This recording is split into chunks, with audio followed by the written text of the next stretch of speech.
ओम नमः सिद्धेभ्य। नमो नमः सत्तुहितंकराय वीराय भव्याम्बुजभास्कराय अनंतलोकाय सुरार्चिताय देवादिदेवाय नमो जिनाय देवादिदेवाय नमो जिनाय। पंच परमेष्टि भगवान की परम पूज्य आचार्य भगवंत गुरुवर विशुद्ध सागर जी मुनि महाराज की परम पूज्य मुनि श्री सुप्रभ सागर जी महाराज की समीचीन विकल्पों का सम्यक समाधान, सम्यक ज्ञान की वह अलौकिक विधा जिसके माध्यम से हम सभी अपने मन के विकल्पों का आगम के परिप्रेक्ष्य में सम्यक समाधान प्राप्त करके और अपने अज्ञान रूपी तिमिर को दूर करने का पुरुषार्थ करते हैं, क्योंकि जहाँ अज्ञान है वहाँ पर दुख है और उस दुख से बचने का एकमात्र उपाय परम पूज्य आचार्य भगवंत गुरुवर विशुद्ध सागर जी महाराज के मंगल सुभाषित से परम पूज्य मुनि श्री सुप्रभ सागर जी महाराज ने हमें सम्यक समाधान रूपी विधा के माध्यम से प्रदान किया है और वही सम्यक समाधान हमारे आत्मकल्याण का पथ प्रशस्त कराने वाला है।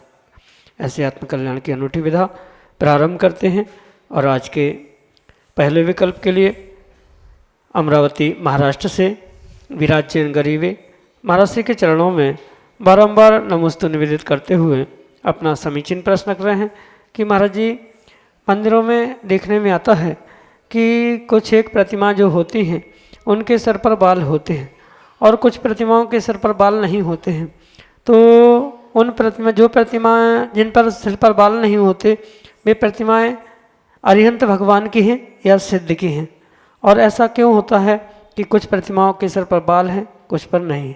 हमारे समीचीन विकल्प का सम्यक समाधान करने की अनुकंपा करें। नमोस्तु महाराज जी, नमोस्तु। ओम नमः सिद्धम। परम पूज्य आचार्य भगवान गुरुवर विशुद्ध सागर जी महाराज जी की, परम पूज्य मुनि श्री सुप्रभ सागर जी महाराज जी की। मंदिर में जो तीर्थंकर भगवंतों की प्रतिमा विराजमान की जाती है, वहाँ प्रतिष्ठा ग्रंथों के अनुसार आचार्य भगवंतों का यही मंतव्य है कि अरिहंत भगवान की प्रतिमा बाल सहित ही होती है। जो सिद्धों की प्रतिमा वर्तमान में भी और भूत में भी कटिंग की बनती है, मतलब धातु में एक निराकारता का प्रतीक जो कटिंग रूप प्रतिमाएं प्रतिष्ठापित की जाती है, इसका किसी भी प्रकार से आगम में उल्लेख नहीं है। जैसे अरिहंतों की प्रतिमा होती है ऐसे ही सिद्धों की प्रतिमा होती है। अंतर इतना है कि सिद्ध भगवान के नाखून, बाल, श्रीवत्स और भी जो शरीर पर सांकेतिक चिन्ह जैसे हाथों पे, पैरों पे पुष्प आदि बनाए रहते हैं, तो ये कुछ भी चिन्ह नहीं होते। और इसी परिप्रेक्ष्य में ये निर्णय किया जाता है कि ये किसी अरिहंत भगवान की या ये सिद्ध भगवान की प्रतिमा, मतलब जिन प्रतिमाओं में बाल है, श्रीवत्स है और नाखून आदि बने हैं, उनको अरिहंत या तीर्थंकर की प्रतिमा कहा जाता है। और जिनमें ये चिन्ह नहीं प्राप्त होते उनको सिद्ध भगवान के स्वरूप पूजा जाता है, क्योंकि निराकार सिद्ध भगवान होते अशरीरी होते हैं, पर ज्ञानाकार उनका वही किंचित न्यून शरीर का आकार ही होता है आत्मा का। इसलिए उनको नाखून, बाल, श्रीवत्स या शारीरिक सांकेतिक चिन्हों से, शुभ लक्षणों से चिन्हित नहीं किया जाता। यही मुख्य अंतर उन प्रतिमाओं में समझना। पर वर्तमान में भी कुछ ऐसी अरिहंतों की, तीर्थंकरों की प्रतिमाएं बनाई जा रही है जिनके सर पे बाल नहीं होते हैं, श्रीवत्स भी हट गया है। तो ये आगम के और प्रतिष्ठा ग्रंथों के अनुसार किंचित भी नहीं है। भले ही सुधारवादियों ने उसमें सुधार करते हुए सिद्धों के समान ही अरिहंतों की, तीर्थंकरों की प्रतिमाएं बनाना प्रारंभ कर लिया है, उसमें भी वर्तमान के ही परिप्रेक्ष्य में बदलाव दिखता है। पर आगम में ऐसा कहीं भी विधान नहीं है कि अरिहंतों की प्रतिमा बिना बाल की होनी चाहिए। ये मुख्य अंतर अरिहंत और सिद्धों में करने के लिए बाल, श्रीवत्स, नाखून आदि का अंतर किया जाता है। अरिहंत की प्रतिमाओं में श्रीवत्स अनंत चतुष्टय के प्रतीक के रूप में नाखून होना, बाल होना आदि पूर्ण रूप से आवश्यक ही होता है। किसी भी प्रकार से उसके अभाव में वह उचित नहीं है। हाँ, क्वचित कदाचित ऐसा हो सकता है कि बहुत वर्ष प्राचीन प्रतिमा उसका प्रक्षाल मार्जन करते करते उसके बाल कुछ घिस गए हैं, बहुत दूर से दिख नहीं रहे हैं, तो वहाँ तो संभावना है।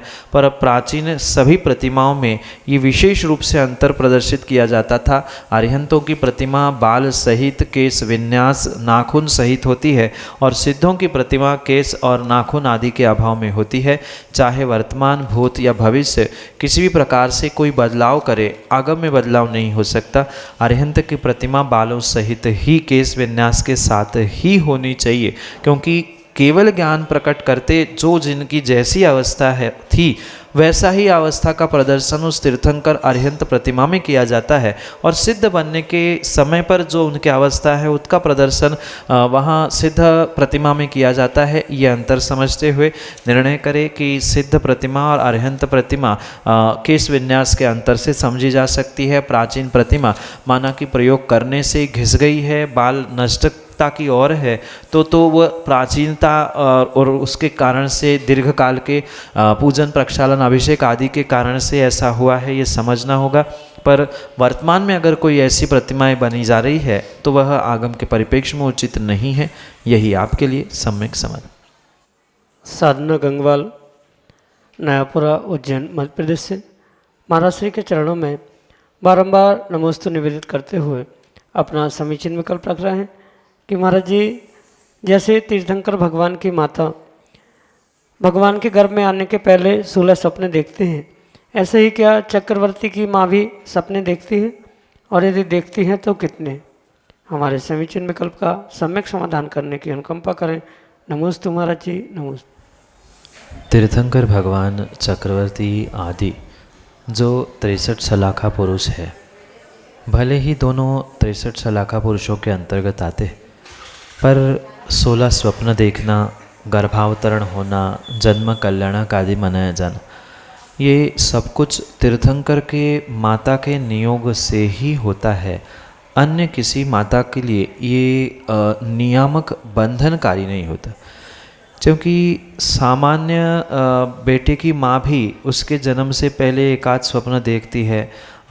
वो एक सांकेतिक रूप में अच्छा बुरा फल देने वाला है, ये भी समझा जाता है। पर ऐसा कोई नियामक नहीं है कि चक्रवर्ती की माँ भी कोई स्वप्न देखती है। देख भी सकती है, नहीं भी देख सकती है, पर देखना ही चाहिए, या 16 ही स्वप्न होते हैं, ऐसा कोई नियोग नहीं है। बिना चक्रवर्ती बने भी, जैसे नारायण, रावण के जन्म के प्रतिनारायण के जन्म के पहले उनके भी माँ ने देखे हुए सपनों, उनके दोहिले आदि आदि का वर्णन आगम के प्रमाण से प्राप्त होता है। पर ऐसा नियामक नहीं है कि इनको इतने ही स्वप्न देखने पड़ेंगे। पर तीर्थंकर माँ की अपेक्षा से ये नियामक होता है कि जो भी तीर्थंकर की माँ बनेगी वह जन्म के पूर्व में उन 16 स्वप्नों को प्राप्त करेगी ही करेगी। ये उनका नियम है, नियोग है। पर ऐसा नियोग, ऐसा नियम कभी अन्य पुरुषों के, महापुरुष या सलाका पुरुषों के निमित्त से प्राप्त नहीं होता। ये तीर्थंकर भगवान के ही गर्भ जन्म कल्याणक आदि के निमित्त से ही प्राप्त होने वाली व्यवस्था है। अन्य किसी 63 सलाका पुरुषों में या अन्य महापुरुषों में भी ये व्यवस्था देखने में नियामक नहीं आती। आ भी सकते हैं सपने, नहीं भी आ सकते हैं। जैसे वर्तमान के किसी बालक को जन्म देने वाली माँ को भी स्वप्न आते हैं तो उससे संकेत से समझा जा सकता है, शकुन अपशकुन से समझा जाता है कि क्या होने वाला है, क्या फल मिलने वाला है। तो ऐसा ही यहाँ भी समझने की आवश्यकता है कि देखना नहीं देखना ये नियामक मात्र तीर्थंकर भगवान के माँ के निमित्त से होता है। वो 16 स्वप्न ही देखती है और देखती ही देखती है। अन्य कोई ऐसा नियामक विषय सलाका पुरुषों में, महापुरुषों की माताओं में देखने में नहीं आता। यही आपके लिए सम्यक समाधान। ख्याति जैन, उज्जैन, मध्य प्रदेश से महाराज जी के चरणों में नमोस्तु करते हुए अपना प्रश्न कर रहे हैं कि महाराज जी सिर्फ पुरुष ही आपके चरण छू सकते हैं, महिलाएं क्यों नहीं? हमारे समीचीन विकल्प का सम्यक समाधान करने की अनुकंपा करें।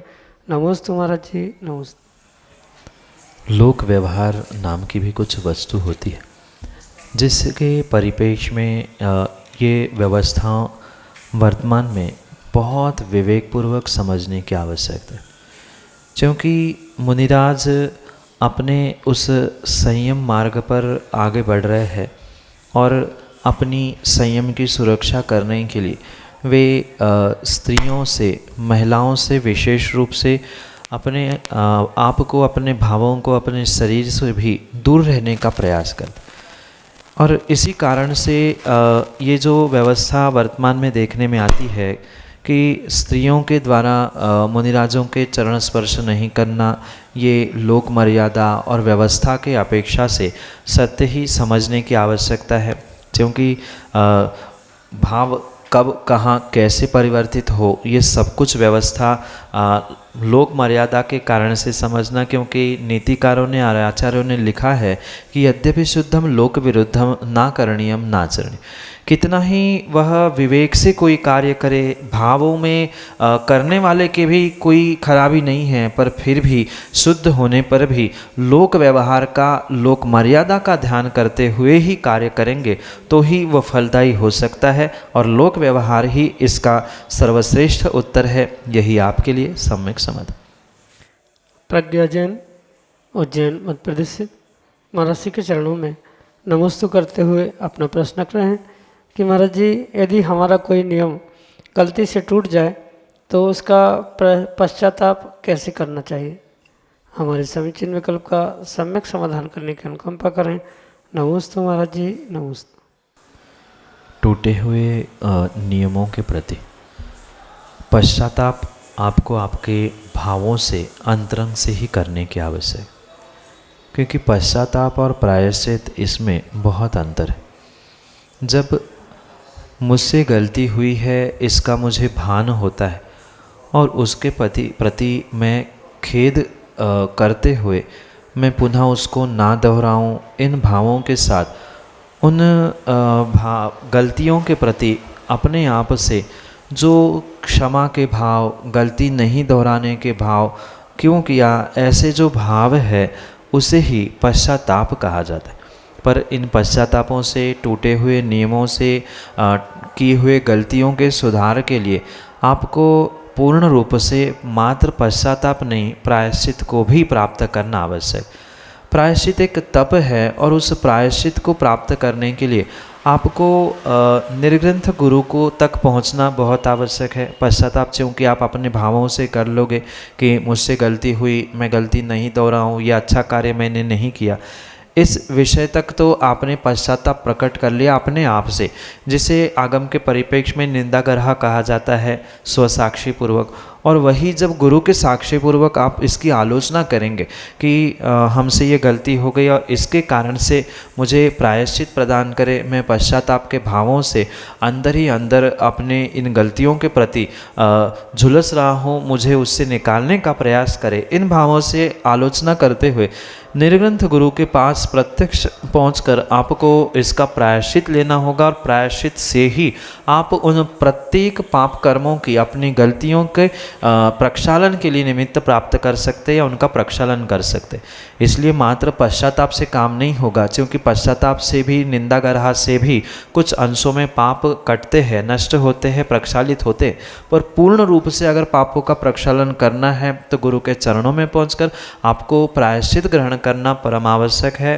प्रायश्चित किसी भी प्रकार से सामूहिक रूप से और स्थूल रूप से नहीं दिया जा सकता कि गलती होगी तो क्या करना चाहिए, जबकि गुरु के पास पहुंचकर अपनी गलती का बखान पूर्ण रूप से करना होगा कि ऐसा ऐसा हमसे हुआ है और इस कारण से हाँ ये गलती, ये दोष नियमों में लगे हैं। ऐसी आलोचना पश्चाताप के भावों के साथ गुरु के चरणों में करने से जो गुरु उसके बदले में प्रायश्चित या जो भी माला है, उपवास है और जो भी कार्य कहेंगे वही व्यक्तिगत रूप से प्राप्त करने से ही पापों का प्रक्षालन होना संभव है। यही आपके लिए सम्यक समझ।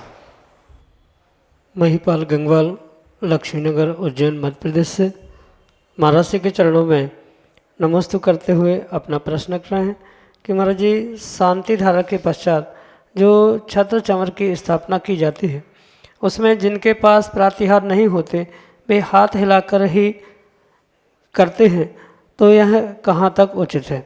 हमारे समीचीन विकल्प का सम्यक समाधान करने की अनुकंपा करें। नमोस्तु महाराज जी, नमोस्तु। हमने कई बार इस विषय को सम्यक समाधान से सभी को समझाने का प्रयास किया है कि आगम के परिपेक्ष में ये जो वर्तमान में व्यवस्थाएं देखने में आ रही है, ऐसी कोई भी किसी भी प्रकार की व्यवस्था पूर्वाचार्यों ने आगम ग्रंथों में प्रदान नहीं की। शांति धारा के पश्चात छत्र चमर रूपी 2 ही प्रातिहार्य चढ़ाना, ये मुझे भी वर्तमान में किसी प्रकार से तर्क सम्मत नहीं लगता। प्रातिहार चढ़ाने हैं तो पूरे 8 चढ़ा दे, बहुत अच्छी बात है। जब 8 छंद भक्तांबर में प्राप्त होते तो एक एक छंद पढ़ते हुए एक एक प्रातिहार्य विराजमान किया जाए, और नहीं है तो हाथों से भगवान के ऊपर हाथ रख लेना, हाथ करते हुए चमर के संकेत कर लेना, ये बात मुझे तो समझ में नहीं आती। दूसरी बात ये भी है कि 8 में से 2 ही क्यों, फिर करना है तो 8 पूरे कर लेते या नहीं करते। सब जब सांकेतिक रूप से ही हो रहा था, क्योंकि बहुत सारे करते कि सांकेतिक रूप से करने में क्या दोष है। जब सांकेतिक रूप से करना ही था तो फिर 2 ही क्यों कर रहे हैं? 8 छंद पढ़ते हुए 8 के करे सिंहासन के लिए ऐसा हाथ नीचे पकड़ के कर लिया जाए है, पुष्पवृष्टि के लिए ऐसा करते रहे, तो उसमें क्या दोष है? फिर करे तो पूरे 8 कर ले। पर ये 2 का ही कोई मुझे औचित्य समझ में नहीं आता। और रही बात जो छत्र चमर भी चढ़ाने की व्यवस्था कई मंदिरों में, स्थानों में देखने में आती है कि वही द्रव्य प्रतिदिन चढ़ाया जा रहा है, मंत्रों के साथ छत्र चमर किया जाता है और वही वहाँ डिब्बे में रख के घर ले जा रहे हैं या वही वहाँ विराजमान हो रहे, वही उठा रहे। तो ये भी कोई व्यवस्था समझ में नहीं आती, क्योंकि एक बार जो द्रव्य हमने समर्पित कर दिया मंत्र बोलते हुए, वो तो समर्पित हो गया, निर्माल्य हो गया। अब पुनः दूसरे दिन उसी को उठाना या वही पुनः डिब्बे में रखकर चांदी का है सो घर ले जाना, ये किसी भी प्रकार से उचित नहीं हो सकता।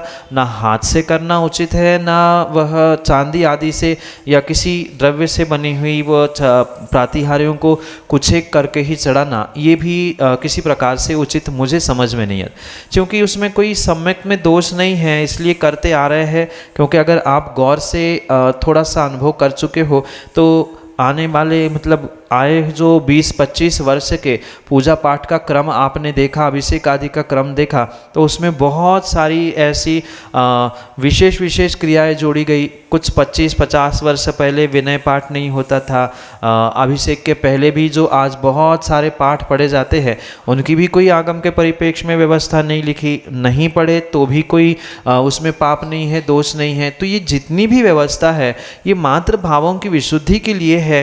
ये उलझने के लिए, अशुद्धि फैलाने के लिए नहीं है कि ये क्यों शुरू कर दिया, ये आपने छोड़ क्यों दिया, ऐसा कोई भी उसमें बंधन नहीं है। ये पूर्ण रूप से समझे, पुनः समझे कि भावों की विशुद्धि के लिए ही इन क्रियाओं को करना है। और जो आगम में जैसी व्यवस्थाएं प्राप्त हो रही है, क्षेत्रीय परंपरा बन रही है, वैसा वो कार्य होता है। पर तर्क, आगम, प्रमाण, इससे इन दो ही प्रातिहार्यों को चढ़ाना, पुनः कल चढ़ाए हुए डिब्बे को रख के पुनः उसको चढ़ाना, ये किसी प्रकार से उपयुक्त, आगमुक्त नहीं लग पाता है। और चढ़ाना है तो पूरे चढ़ा ले, इतनी सामर्थ्यता है तो प्रतिदिन रोज प्रातिहार्य चढ़ा दे, वही समर्पित कर दे, फिर मंदिर और उनकी व्यवस्था जो जैसी वो होती रहे।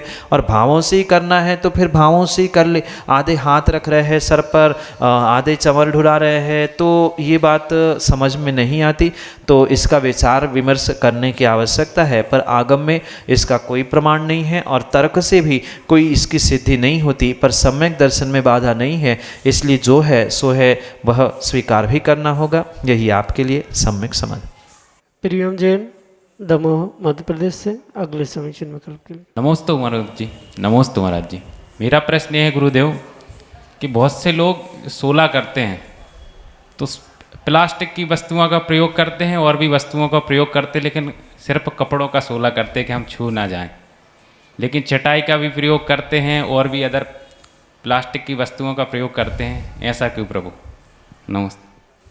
आज का तथाकथित धर्मात्मा जीव आगम की व्यवस्था को ना समझने के कारण अपने आप को बहुत बड़ा धर्मात्मा, शौर्य का व्यक्ति मानते हुए आगम की और धर्म की सभी व्यवस्थाओं को अविवेक से भूलता जा रहा है। और अविवेक से किया गया उसका प्रत्येक कार्य उसके विपरीतता को ही फलीभूत करने वाला हो सकता है।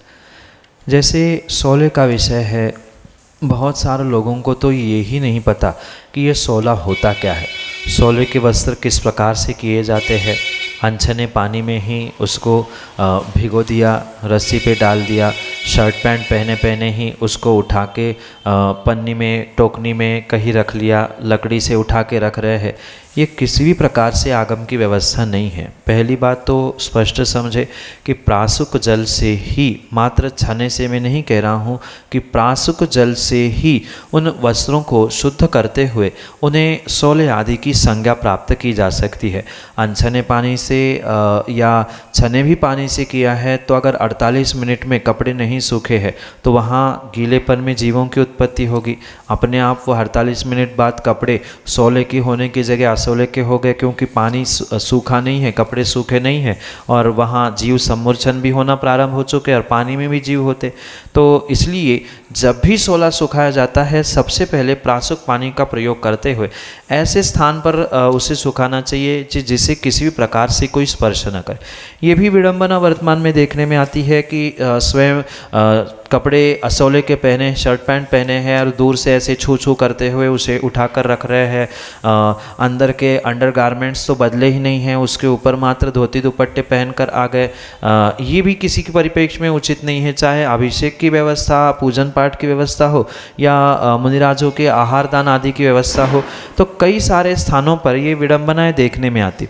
भले ही चटाई जो प्लास्टिक की है या अन्य भी प्लास्टिक की सामग्री का जो प्रयोग किया जा रहा है उसका भी प्रयोग करना उचित नहीं है। बहुत सारे जीव चटाई पर ही खड़े होते हुए भगवान का अभिषेक करते हैं, चटाई पर बैठने के बाद मुनिराज को आहार देने के लिए पहुंचते हैं।